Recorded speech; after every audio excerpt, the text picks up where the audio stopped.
Kudos first ம். Clap பண்ணி ஆகணும். ஏன்னா கன்சிஸ்டன்சி இன் பெர்ஃபார்மன்ஸ் எவ்வளோ வருஷமா ஆடி இருக்காங்க. இந்தியா ஒரு டிபெண்டபிள் ம். பவுலரா இருந்திருக்காங்க.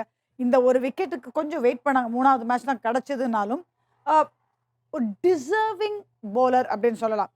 ஏன்னா அவங்க கெரியர ஆரம்பிச்சம்போது, அவங்க கிட்ட நியூ பால்ல இருந்து ஒரு செமி நியூ நெறைய இடத்துல போட வச்சு, அவங்களுக்கு ஆப்பர்ச்சுனிட்டீஸ் நெறைய கிடைச்சது. No doubt about it. அந்த ம்ஹ்ம். ஆப்பர்ச்சுனிட்டி எல்லா முறையும் யூஸ் பண்ணாங்களே!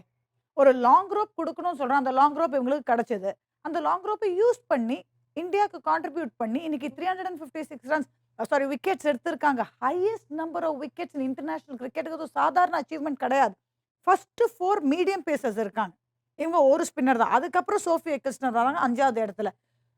அண்ட் நீங்க பார்த்தீங்கன்னா, மீடியம் பேசர்ஸ்க்கு always why top of the இதுல இருக்காங்கன்னா, ஆப்பர்ச்சுனிட்டி ஜாஸ்தி. ஏன்னா அட்டாக்கிங்கா ஆடுவாங்க. விக்கெட் எடுக்கிற சான்சஸ் இருக்கு.